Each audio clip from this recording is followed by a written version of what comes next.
안녕하세요. 책 먹는 여자입니다. 반갑습니다.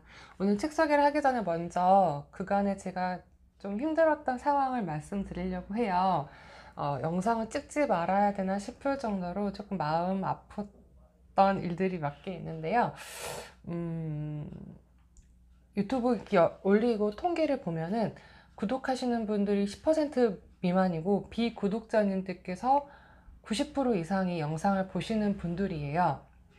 그러다 보니까 최근에 제 구독자님 4,000명이 됐습니다. 감사하고요. 그 4,000명이 되시는 구독자님들 이외에 비구독을 보시는 분들께서는 이제 저에 대해서 잘 모르시잖아요. 그리고 이제 쭉 영상 봐왔던 아니기 때문에 일단 댓글을 남기시는 게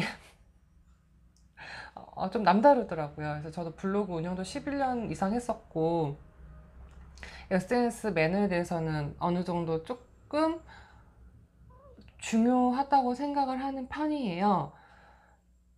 근데 유달리 이제 유튜브 댓글 경우에는 다른 댓글에 비해서 제가 되게 한두 개씩 보면은 심적으로 막 쿵쿵쿵 막 낮아지는 느낌이 들고 있어요. 특히 그런 영상들이 미니멀 라이프 영상 조회수가 10,000 이상이 넘는 것들이 너무 많아지다 보니까, 근데 내용에 대해서 하기보다는 딱 두 가지입니다. 아니, 딱 한 가지입니다. 발음이 안 좋아. 발음 연습 좀 하고 와. 네, 이것 때문에 속상하다고 제가 말씀을 드리는 이유가 2015년 5월 달에 제가 수면 무호흡으로 수술을 했습니다. 그래서 거의 수술비만 1,000만 원 이상 들었었던 것 같아요. 이제 4년이 되어 가는데, 이제 그때 이제 제 혀가 너무 길다 그래서 혀가 길면 잘 때 기도를 막아서 수면 무호흡이 심해진다는 거죠. 그래서 혀를 당겨서 여기를 자르고 이 안에 나사가 박혀 있더라고요. 저도 얼마 전에 알아서 치과 엑스레이 찍어봐서. 그래서 아직도 여기 먹먹한데요. 굳이 핑계를 대자면 이제 그런 후천적인 성이 되고 나서 혀가 이제 앞으로 당겨지면서 여기가 이제 같이 움직이다 보니까, 이제 저는 책을 읽고 전달해야 되는 입장인데 들으시는 분이 불편하시다고 했을 때에 저도 되게 속상하죠. 근데 그 댓글을 달 때 그잖아요. 그 저희 간호사 태움 아시죠? 저도 간호사이기 때문에. 근데 그런 태움 같은 느낌? 그러니까 공적으로 혼내는 게 아니라 사적으로 무시당하는 거나. 그래서 너무 속상해서 막 엄마한테도 얘기하고 막 그랬어요. 근데 엄마가 그래도 그 한두 명 이외에는 너를 좋아하시는 분 더 많지 않느냐, 힘내서 해라. 엄마는 매일매일 아침 저녁으로 제 유튜브 구독자 늘어나는 낙을 요즘 살고 계시고 기도까지 하신답니다. 뭐 몇만 명이 되게 해주시는 기도를 한다는데요. 그래서 제가 오늘 책 소개 영상에 앞서서 이렇게 좀 긴 시간 이거 말씀드린 이유는, 오늘도 미니멀 라이프 책입니다. 그리고 좋은 책이기 때문에 또 이 영상을 처음 보시는 분들이 있을 거예요. 제 구독자님 이외에도 처음 저를 책 먹는 여자랑 접하시는 분들이 계실 것 같아서, 차라리 처음에 내가 지금 발음이 좋지 못한 거를 미리 안내를 해드리고 영상을 보시면 그 조금 더 감안하고 듣지 않으실까? 라는 생각에 이렇게 좀 오늘은 썰을 풀었습니다. 그러면 또 여러분이 좋아해 주시는 미니멀 라이프 책으로 시작을 해보도록 하겠습니다. 기분을 털어낼게요. 털어야지 어떡하겠습니까? 혀를 다시 수술대에 올라가서 얘를 다시 풀어낼 수도 없는 거고요. 그래서 해보도록 하겠습니다. 오늘 소개해드릴 책은 미니멀리스트 붓다의 정리법이란 책입니다. 렉이나 퇴터 지었고요. 생각의 날개에서 나왔고 정가 13,000원이고요. 저는 알라딘에서 5,800원에 구입했습니다. 미니멀 라이프 책을 제가 중고로 구입하면서 느낀 점이 뭐냐면, 다른 자기계발서들은 CG에 지나면 정말 가격이 훅훅훅 떨어져요. 근데 이 미니멀 라이프 청소책은요, 이미 출판 업계에서는 이제 이거 유행 끝났다라고 하시지만 아닙니다. 책을 사 읽는 입장에서도 그렇고 유튜버에서 리뷰를 하는 사람 입장에서 보면은 미니멀 라이프는 끝나지 않았습니다. 그래서 우리 출판 사시는 분들도 조금 여기에 관심을 가지시면 좋을 것 같아요. 왜냐하면 주변에 이 비움이나 미니멀 라이프 하시는 분들이 되게 많은데요. 출판업계에서 이제 이거 한물 간 아이템이라고 안내 주시는 데도 있다고 하더라고요. 그렇지만 중고가 형성을 보면 아직도 구독자님들을 원하고 있습니다. 그래서 지금 꾸준히 하시는 분들도 책을 내시는데도 좀 도움이 되시지 않을까 해서 이런 정보를 드렸습니다. 미니멀리스트 붓다의 정리법, 붓다, 불교잖아요. 종교 이야기가 나오죠. 그런데 이거는 기독교, 불교, 유교 다 떠나서 읽어보시기에 아주 좋습니다. 저도 종교는 다릅니다. 그렇지만 종교 상관없이 모든 종교의 본질이 똑같다고 볼 때 이 책은 저는 추천할 만합니다. 작가는 하이델베르크 대학에서 문화학을 전공했고요. 그 다음에 스포츠 용품사에서 지점장을 일했어요. 근데 강사를 하다가 약간 건강에 관심이 가지고 종교 쪽에서 공부를 하다 보니까 이런 책을 쓰시게 되었습니다. 예전에 제가 다른 미니멀 라이프 책에서 이런 말을 했어요. 어떤 책에서 휴가 갈 때처럼 살라고 했어요 라고 제가 말했었는데 이 책이 바로 그 책입니다. 이 책은 제가 작년에 도서관에 대여해서 읽었었고 아주 좋았던 기억이 있었어요. 내용이 약간 기억이 안 났는데 다시 사서 보니까 이 책의 핵심은 휴가 갈 때처럼, 휴가 갔을 때 기분처럼 미니멀 라이프를 해라, 삶을 살아라, 이게 핵심입니다. 자, 휴가 갈 때 어떠세요? 휴가 갈 때도 트렁크 하나에 정말 소수의 것만 가지고 몇 박 며칠을 놀아도 불편함이 없죠. 그 다음에 설레죠. 그 다음에 숙소는 어떻습니까? 포송포송한 이불, 쾌적한 욕실, 모든 게 다 기분 좋잖아요. 그다음 지금 당장 마사지도 하러 갈 수 있고 맛있는 것도 먹으러 갈 수 있고 이러잖아요. 삶을 그렇게 살아보자는 게 작가의 우리의 제안입니다. 자, 책 소개해드리도록 하겠습니다. 4페이지에 나오는 말이에요. 휴가 갔을 때처럼 하라. 꼭 필요한 것만 챙겨 갔겠지만 그 작은 캐리어에 든 옷과 물건만으로도 휴가를 즐기는데 아무 지장이 없었을 것이다. 하고 싶은 건 바로 실행에 옮겨라. 모든 것이 한눈에 들어오고 모든 것이 제자리인 상태로 말이다. 그래서 오늘 이 책을 제가 소개해드리고 있고 퇴근길에 곤도마리의 책을 읽었어요. 인생에 빛나는 정리의 마법. 이제 그 책 똑같습니다. 딱 두 가지입니다. 버리고 제자리에 두고, 버리고 제자리에 두고인데요. 모든 것이 제자리에 있고 눈에 보이면 우리가 시간 낭비도 않고 에너지 낭비도 않고 바로바로 즐길 수 있잖아요. 그만큼 버리는 것도 중요합니다.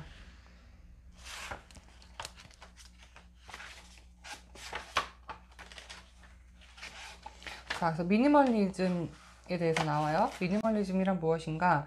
21페이지에 세상을 등지는 것이 아니라 속도를 늦추는 것, 세상을 거부하는 것이 아니라 줄이고 단순화하는 것, 포기하는 것이 아니라 즐기는 것, 낭비를 줄이고 필요한 것에 집중하는 것을 미니멀리즘이라고 합니다. 네, 이거 있어요. 지난번에 미니멀 라이프 시간과 돈 사용법에서도 그 책을 제가 추천드렸던 이유가 나는 아이 키우니까 못해 라고 하시는 이제 주부님들이 계셔서 그 책을 추천드렸던 이유가 뭐 가정 주부님들이 아이들하고 어떻게 생활을 보내면서 시간을 관리하고 버리고 수납을 하는지 청소하는지를 알려준 책이었었거든요. 여기서도 얘기합니다. 아이가 있는 가정보다 싱글이 더 유리하다? 아니요. 왜 그러냐면 예상과 달리 아이들과 살면 정말 간소하게 살 수 있다. 아이들은 남과 비교하지 않고 신분의 상징에 관심이 없다. 그저 놀면서 세상을 탐구하는 데만 열정을 쏟는다. 소박하고 간소한 삶보다 세상의 탐구에 유익한 것은 없다. 창의성은 자고로 단순함에서 나오는 법이다. 아이들과 있는 집이 미니멀 라이프가 더 잘 된다고 합니다. 책은 비우고 행복해지는 붓다의 미니멀 라이프, 붓다는 어떻게 삶을 정돈했을까, 붓다와 함께 청소를, 붓다와 함께 음식을, 운동을,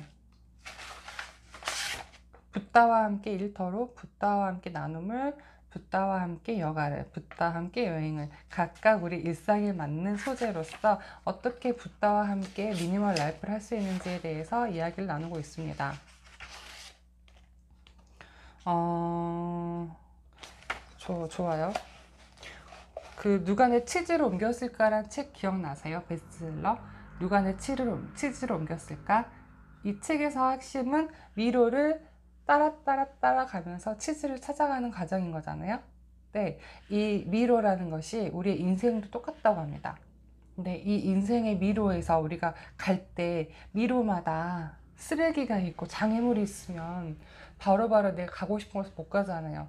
그게 바로 쓰레기, 잡동사니라고 볼 수 있습니다. 그래서 작가는 51쪽 이렇게 말합니다. 하나씩 하나씩 해묵은 짐을 던져라. 인생은 미로다. 막다른 골목을 만났다고 해도 지레 겁먹지 마라. 이 문이 닫혀 있어도 다음 문은 열릴 것이다. 틈틈이 비우고 버려야 인생의 걸림길도 줄어든다. 미로에서 안 살 수는 없을 것 같습니다. 그래서 이 인생이 미로임을 그냥 인정을 해버리는데 대신에 막다른 길이 왔을 때 어떻게 해야 되는가는 우리가 이 걸림길 얼마나 잘 치워놨는가, 장애물을 얼마나 치워놨는가 비우기가 중요하다는 말입니다.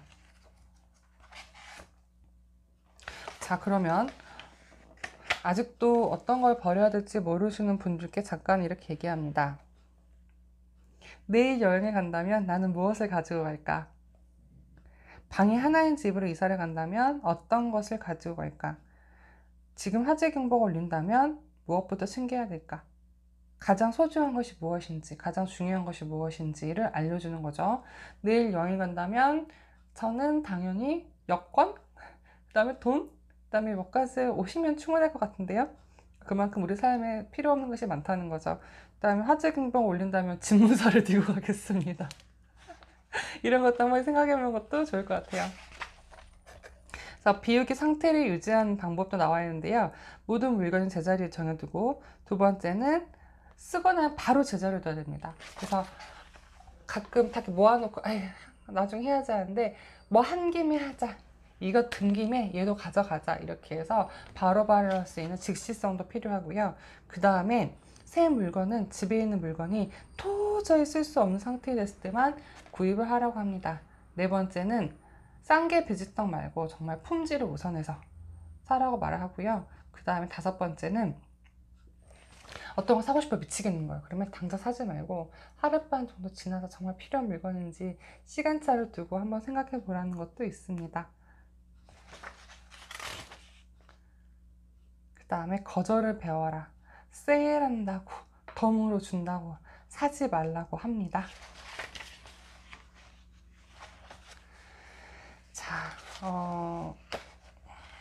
저도 잘 못하는 거예요. 이제 요즘 그 식당에 밥 먹으러 가면 같이 회사 직원끼리 밥을 먹으러 다들 휴대폰 이렇게 보고 계시잖아요. 휴대폰 밥 나오면 이렇게 먹으면서 어떤 분은 심지어 밥 나오면서 이렇게 하면서도 이렇게 드시더라고요. 근데 저는 밥 먹을 때는 의도적으로 휴대폰을 뒤집어 놓고요. 보지 않으려고 노력을 합니다. 왜냐하면 이제 우리가 명상이나 이런 거 책도 보고 그다음에 다른 끌어당긴 책을 보면서도 음식에 대해서 감사를 하는 거에 대해서 많이 요즘 저도 연습을 하고 있어요. 그 중에 하나가 여기 작가 얘기하는 것, 깨어있는 식사라는 것과 일맥상통합니다.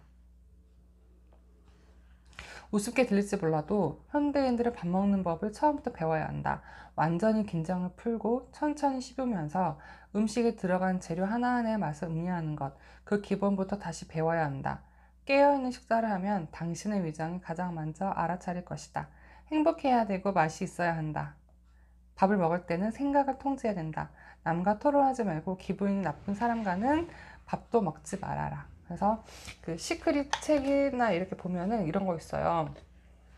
음식을 먹을 때도 아주 감사하게 먹고 이 음식의 재료가 어디서부터 왔으며 누구의 손을 거쳐서 내 입까지 들어가는지 하나하나 음미하고 감사하면서 먹으란 말을 하거든요. 그렇기 때문에 그때 휴대폰을 보면은 이게 분리가 돼버리는 거잖아요. 그래서 음식을 먹을 때 아주 즐겁고 감사하게 먹을 수 있는 깨어있는 식사에 대해서 제도 제안을 하겠습니다. 그 다음에 이거 저 해보려고요. 요즘 4월 1일자부터 아니다, 알라딘에도 이제 그 비닐 안 주더라고요. 뭐죠? 종이 담는, 책 담는 거, 그다음에 좋은 것 같아요. 그다음에 스타벅스도 빨대도 종이로 바뀌었고요. 근데 가끔 이런 정보가 아직 없는 상태에 뭘 샀는데 돈을 내라고 했을 경우에 좀 약간 100원, 50원이긴 하지만 약간 뜨끔하잖아요. 평상시 잘 안 하는데. 그래서 저도 장바구니를 가지고 다니려고 합니다. 그 에코백 조그마한 가방에 넣었다가 가지고 다니려고 노력을 해요. 100원도 아깝잖아요. 그리고 플라스틱 그 비닐 같은 거 요즘 많이 환경에 안 좋다고 하니까 저도 플라스틱 없이 쇼핑하고 장바구니를 들고 다니는 연습을 하려고 합니다.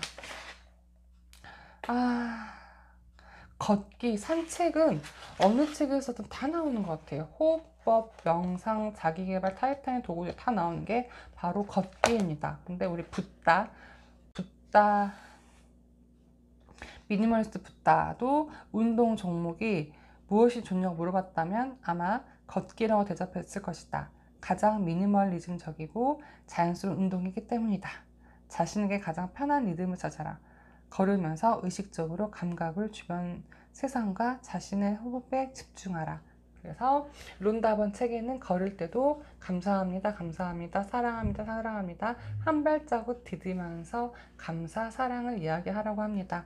저도 이제 가끔 짜증나거나 그냥 잡생각이 들 때 있어. 오만 가지 생각이라고 그러죠. 그럴 때 저도 감사, 사랑, 감사, 사랑, 감사, 사랑 하면서 걷습니다. 그러면 약간 생각이 바뀝니다.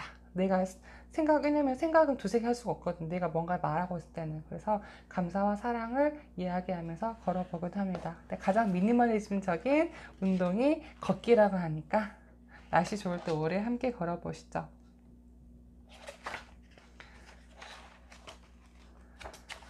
이렇게 해서 이 책을 소개해드렸는데요. 실은 소개해드리고 싶은 구절이 너무 많아요. 너무 많고 이렇게 제가 다 메모를 했었거든요. 근데 지금 이 중에서도 몇 가지 제가 표시한 구절만 소개해드렸던 거고, 가장 중요한 거는 딱 하나. 바리바리 싸서 휴가 가지 않고도 우리 즐겁게 즐길 수 있잖아요. 정말 필요하면 현지에서 살 수도 있잖아요. 요즘 뭐 물건 없어서 못 사는 시대 아니잖아요. 그렇기 때문에 휴가 갔을 때처럼 살아보기를 추천을 합니다. 어렵죠. 저도 아직도 계속 비우고 있습니다. 비우면서도 무엇을 남길 계속 고민을 하거든요. 너와 내가 정말 끈끈한 관계를 언제까지 할 수 있을까? 나는 무엇을 남겨야 될까? 계속 고민을 하고 있거든요. 그래서 오늘 소개해드린 미니멀리스트 붓다의 정리법, 운동하고 생각하고 나누고 일상생활을 할 때 미니멀리스트 붓다는 어떻게 삶을 살았는지 저희가 배워볼 수 있는 멋진 책이었습니다. 지금까지 책망여자의 미니멀 라이프 책 추천이었고요. 영상 보시고 도움되셨다고 하면 좋아요, 구독도 눌러주시면 힘이 나겠습니다. 감사합니다.